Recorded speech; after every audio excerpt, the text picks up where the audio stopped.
All right, hey everyone. A few days ago, I was talking, or I responded to a comment about the Zeitgeist movement, and a person who follows the Zeitgeist movement asked me why it is that I think that money is necessary for economic calculation.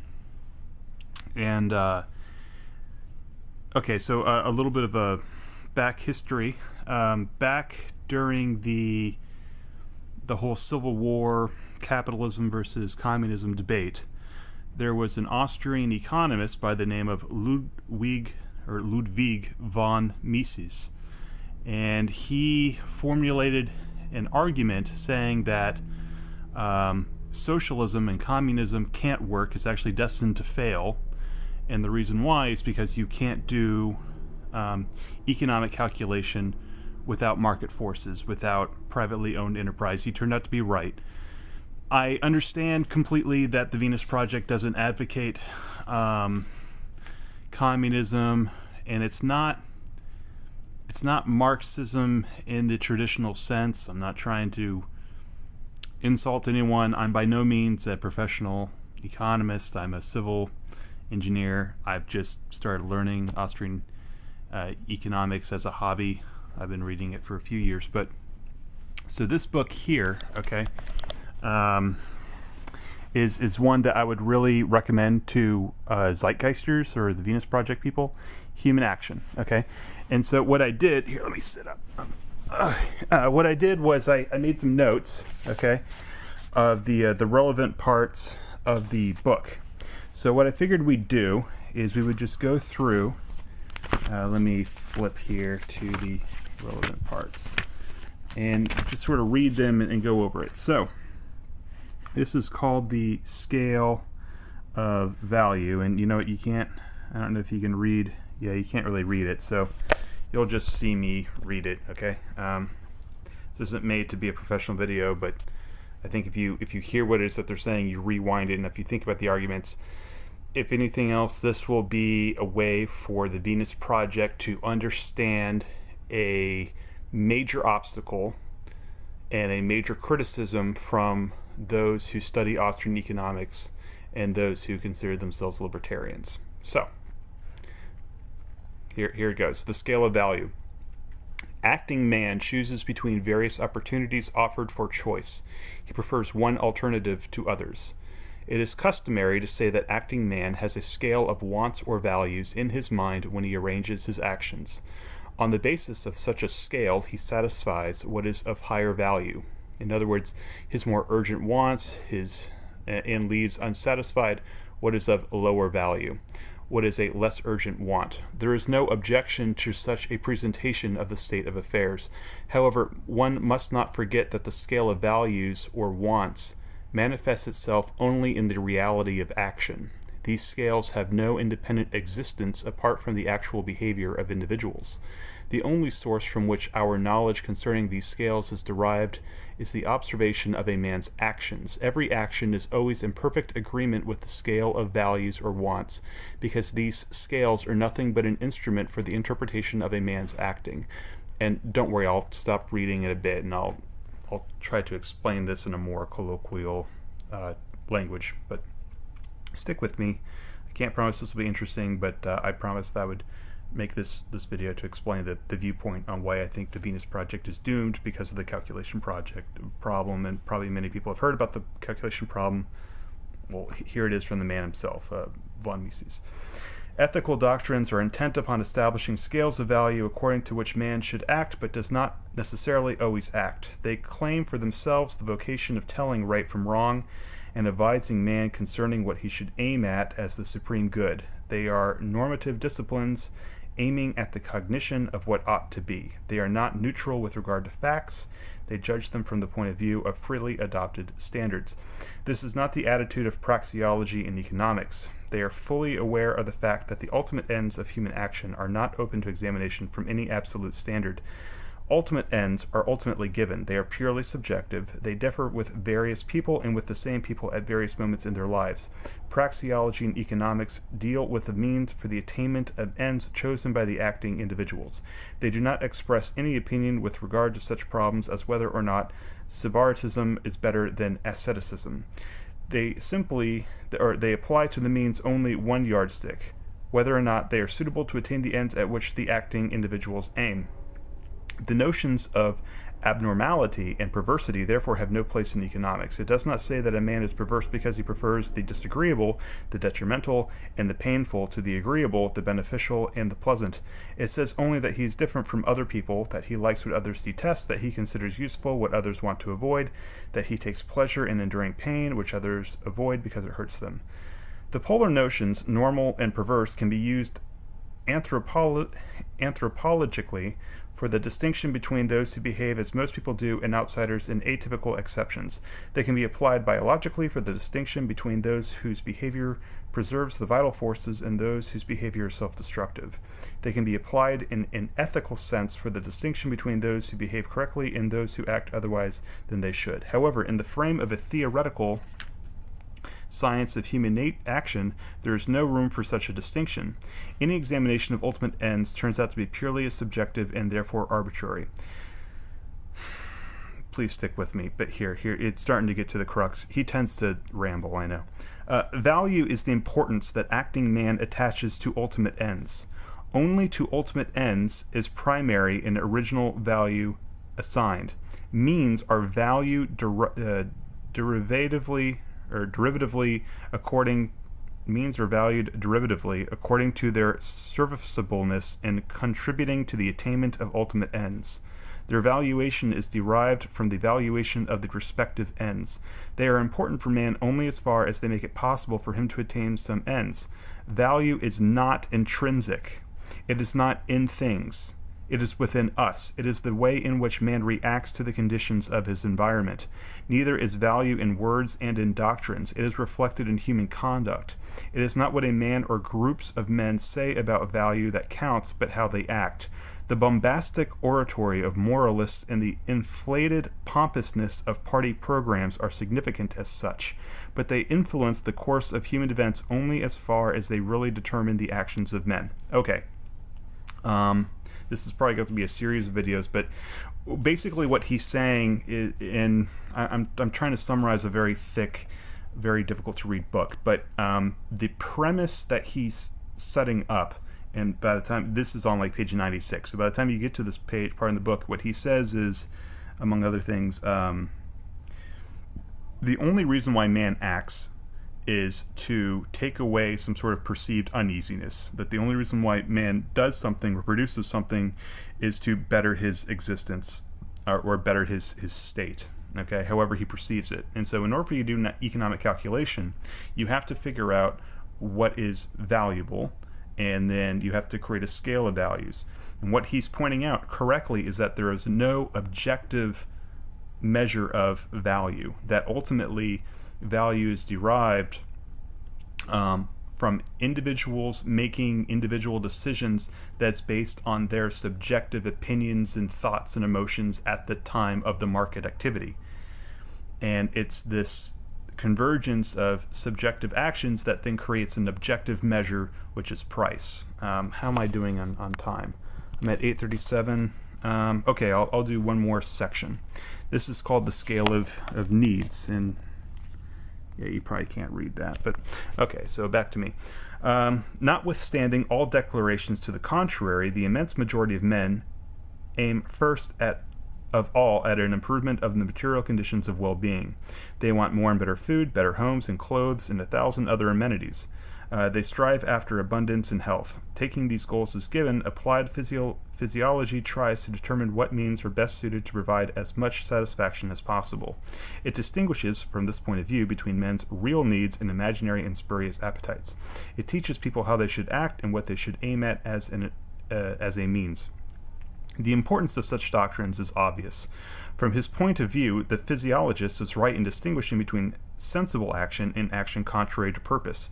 He is right in contrasting judicious methods of nourishment from unwise methods. He may condemn certain modes of behavior as absurd and opposed to real needs. However, such judgments are besides the point for a science dealing with the reality of human actions. Not what a man should do, but what he does counts for praxeology and economics.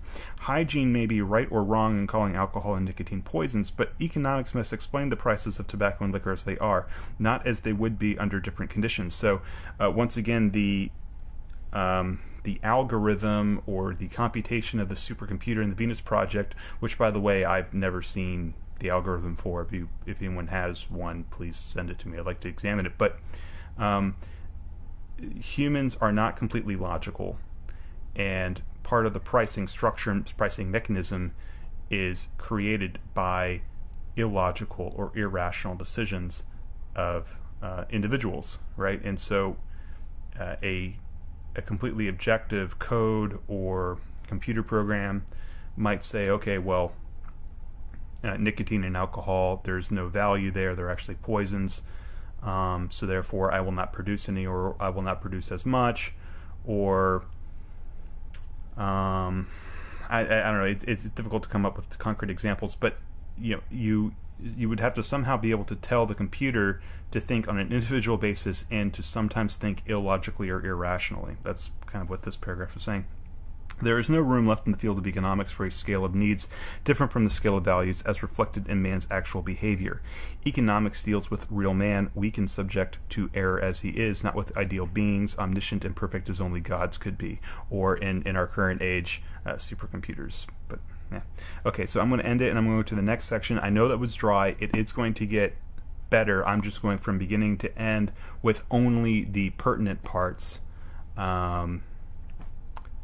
So I don't mean to come off as a dick as a know-it-all. I'm not a professional economist, but I do think that if people who advocate the Venus Project were to go through these arguments, one, I'd be really impressed if they could actually deal with these, because the socialists and communists could not. If you could, then perhaps you could convince some people. But okay, so I'll end this and then I'll make another video. Okay, so the next one is action as an exchange. It's on page 97 of this version. Action is an attempt to substitute a more satisfactory state of affairs for a less satisfactory one. We call such a willfully induced alteration an exchange. A less desirable condition is bartered for a more desirable. What gratifies less is abandoned in order to attain something that pleases more. That which is abandoned is called the price paid for the attainment of the end sought. The value of the price paid is called costs. Costs are equal to the value attached to the satisfaction which one must forego in order to attain the end aimed at. The difference between the value of the price paid, the cost incurred, and that of the goal attained is called gain or profit or net yield. Profit, in this primary sense, is purely subjective. It is an increase in the acting man's happiness. It is a physical phenomenon that can be neither measured nor weighed. That is a major, if you really think about that and what that entails, and if you agree that that's true, I see no way that a computer program can get around that statement. There is a more and a less in the removal of uneasiness felt, but how much one's satisfaction surpasses another can only be felt. It cannot be established and determined in an objective way. A judgment of value does not measure, it arranges in a scale of degrees, it grades. It is expressive of an order of preference and sequence, but not expressive of measure and weight. Only the ordinal numbers can be applied to it, but not the cardinal numbers. It is vain to speak of any calculation of values. Calculation is possible only with cardinal numbers. The difference between the valuation of two states of affairs is entirely psychical and personal. It is not open to any projection into the external world. It can be sensed only by the individual. It cannot be communicated or imparted to any fellow man. It is an intensive magnitude. Physiology and psychology have developed various methods by means of which they pretend to have attained a substitute for the unfeasible measurement of intensive magnitudes. There is no need for economics to enter into an examination of these rather questionable makeshifts. Their supporters themselves realize that they are not applicable to value judgments, but even if they were, they would not have any bearing on economic problems, for economics deals with actions as such, and not with the physical facts that result in definite actions. It happens again and again that an action does not attain the end sought. Sometimes the result, although inferior to the end aimed at, is still an improvement when compared with the previous state of affairs. Then there is still a profit, although a smaller one than that expected, but it can happen that the action produces a state of affairs less desirable than the previous state it was intended to alter. Then the difference between the valuation of the result and the costs incurred is called loss. So again, without pricing mechanisms, by falsely saying that the reason why we have all these problems, which the Venus Project correctly points out as being the existence of money in general, not just thieving fiat, but all money in general. That's false logic, by the way. Without that pricing structure, you wouldn't be able to figure out what is a profit and what is a loss. Resources are scarce. A lot of Venus Project people will try to say, oh, well, when we've completely mechanized everything and there's no longer a scarcity of resources, then, this won't be a problem. Well, the only way we're going to get there is by using the free market, not by using central planning and a computer. And until that happens, the reality is resources are scarce. So, okay, so that was the first part. Okay, now page 143 is the next bit here. Human cooperation. Okay, so this starts talking about individualism versus collectivism. The Venus Project is a collectivist ideology. It is the thought that everyone would substitute their individual will and their individual choice and their individual sovereignty and make it subordinate to a supercomputer. If I understand correctly, that is collectivist ideology. So society is considered action. It's cooperation. Society is the outcome of conscious and purposeful behavior. This does not mean that individuals have concluded contracts by virtue of which they have founded human society. The actions which have brought about social cooperation and daily bring it about anew do not aim at anything else than cooperation with coadjuvancy, I don't know what that word is, with others for the attainment of definite singular ends. The total complex of the mutual relations created by such concerted actions is called society. It substitutes collaboration for the, at least conceivable, isolated life of individuals. Society's division of labor and combination of labor. In his capacity as an acting animal, man becomes a social animal. Individual man is born into a socially organized environment. In this sense alone, we may accept the saying that society is logically or historically antecedent to the individual. In every other sense, this dictum is either empty or nonsensical. The individual lives and acts within society, but society is nothing but the combination of individuals for cooperative effort. It exists nowhere else than in the actions of individual men. It is a delusion to search for it outside the actions of individuals. That's precisely what the Venus Project means to do. It means to substitute the actions of individuals for the actions of a omniscient or nearly omniscient supercomputer and its productive, robots. I mean, to speak of a society's autonomous and independent existence of its life, its soul, and its actions is a metaphor which can easily lead to crass errors. 145 is the next big. Okay, a critique of the holistic and metaphysical view of society. According to the doctrines of universalism, conceptual realism, holism, collectivism, that's you, and some representatives of Gestalt psychologic, society is an entity living its own life, independent of and separate from the lives of the various individuals, acting on its own behalf and aiming at its own ends, which are different from the ends sought by the individuals. Then, of course, an antagonism between the aims of society and those of its members can emerge. In order to safeguard the flowering and further development of society, it becomes necessary to master the selfishness of the individuals and to compel them to sacrifice their egoistic designs to the benefit of society.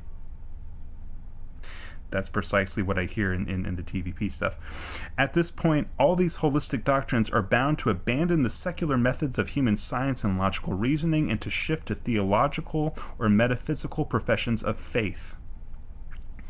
Okay, 146. And I know that, like, you guys are trying to use the scientific method, you're trying to sound logical and everything, but I would say it's not inaccurate to say that it is a profession of faith to try to jump to a organization of society that's never even been tried and to abandon the prime mechanism itself. That is a huge leap of faith.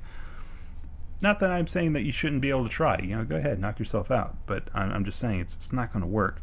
The essential problem of all varieties of universalistic collectivistic, and holistic social philosophy is. By what mark do I recognize the true law and the legitimate authority? Each party is prepared to make its own tenets prevail, but as logical argumentation cannot decide between various dissenting creeds, there is no means left for the settlement of such disputes other than armed conflict. The non-rationalist, non-utilitarian, and non-liberal social doctrines, he means classical liberal, by the way, not modern liberal, which is a bunch of fascist dickheads, and non-liberal social doctrines must beget wars and civil wars until one of the adversaries is annihilated or subdued.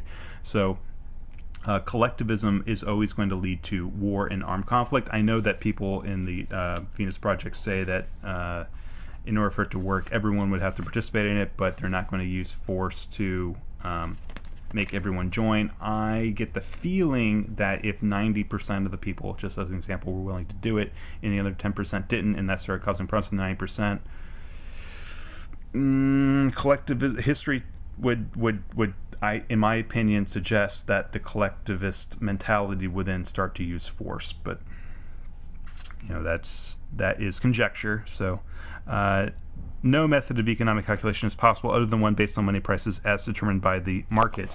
How am I doing on time? 8:47. Yeah. Let's see, 162. And now, okay, the problem of economic calculation, page 207. The problem of economic calculation. Acting man uses knowledge provided by the natural sciences for the elaboration of technology, the applied science of action possible in the field of external events. Technology shows what could be achieved if one wanted to achieve it, and how it could be achieved provided people were prepared to employ the means indicated. With the progress of the natural sciences, technology progressed too. Many would prefer to say that the desire to improve technological methods prompted the progress of the natural sciences. The quantification of the natural sciences made technology quantitative. Modern technology is essentially the applied art of quantitative production of the outcome of possible action. One calculates with a reasonable degree of precision the outcome of planned actions, and one calculates in order to arrange an action in such a way that a definite result emerges. However, the mere information conveyed by technology would suffice by the performance of calculation only if all means of production, both material and human, could be perfectly substituted for one another according to definite ratios, or if they were all absolutely specific. Okay, so far, people from the Venus Project would be like, okay, well, we can do that, right? In the former case, all means of production would be fit, although according to different ratios for the attainment of all ends, whatever. Things would be as if only one kind of means, one kind of economic goods of a higher order existed. In the latter case, each means could be employed for the attainment of one end only. One would attach to each group of complementary factors of production the value attached to the respective good of the first order. Here again we disregard provisionally the modifications brought about by the time factor. Okay, don't worry about the time factor thing, that's a different part of the book. Neither of these two conditions is present in the universe in which man acts. The means can only be substituted for one another within narrow limits. They are more or less specific means for the attainment of various ends. But on the other hand, most means are not absolutely specific. Most of them are fit for various purposes.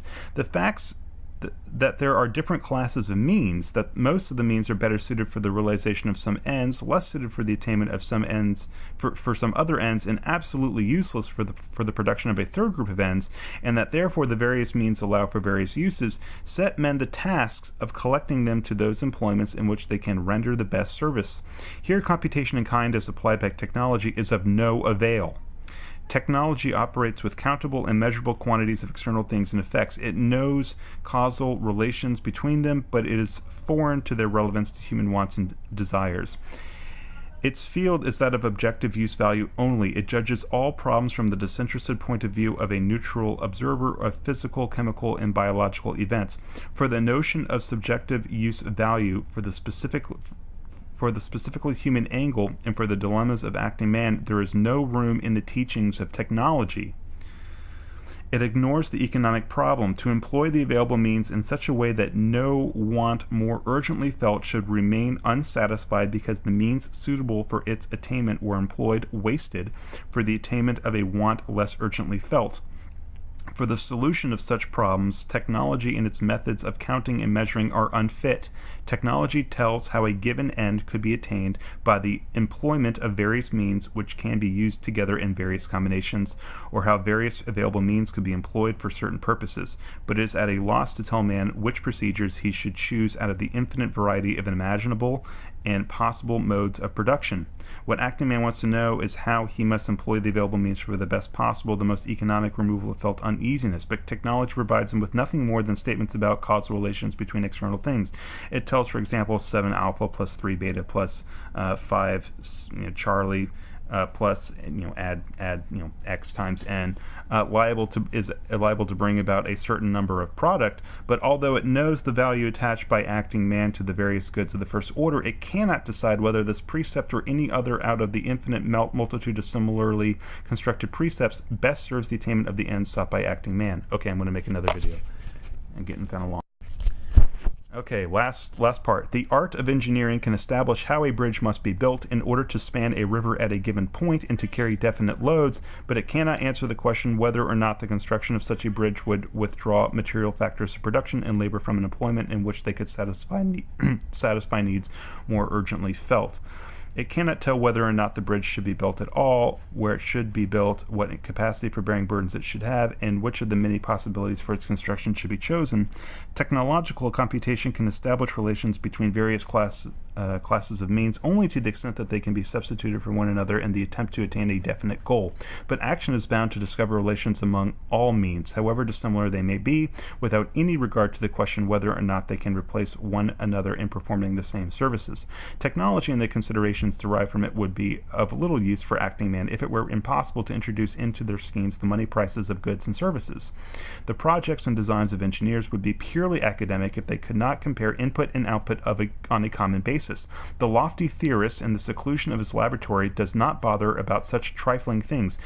What he is searching for is causal relations between various elements of the universe, but the practical man, eager to improve human conditions by removing uneasiness as far as possible, must know whether, under given conditions, what he is planning is the best method or even a method to make people less uneasy. He must know whether what he wants to achieve will be an improvement when compared with the present state of affairs and with the advantages to be expected from the execution of other technically realizable projects which cannot be put into execution if the project he has in mind absorbs the available means. Such comparisons can only be made by the use of money prices.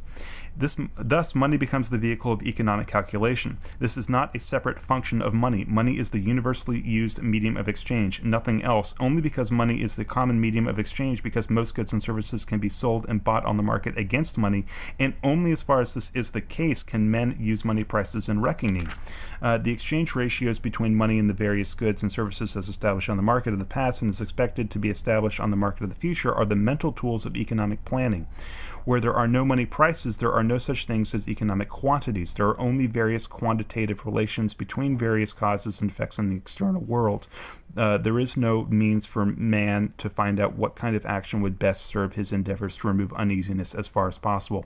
There is no need to dwell upon this primitive condition of the household economy of self-sufficient farmers. Okay, well, he starts rambling off again. So, I know that was long. I apologize if that was dry, but that is the meat and potatoes of, I think, the core argument that must be met. And I'm sorry, it's called the calculation problem. According to Austrian economics, it's not solvable. I don't care how powerful a supercomputer it is. A supercomputer cannot assign value because value is not objective. It's subjective. So, yeah, there it is. I know that this was intended for the one particular guy. I'm just going to post this for public in case any random people want to listen to this. I hope I didn't bore you too much. I'm open to conversation. I know that this stuff is not easy to understand. Ludwig von Mises tended to explain things in a very academic, I think unnecessarily so academic fashion, but there it is. I hope you enjoyed it. Thanks. Bye.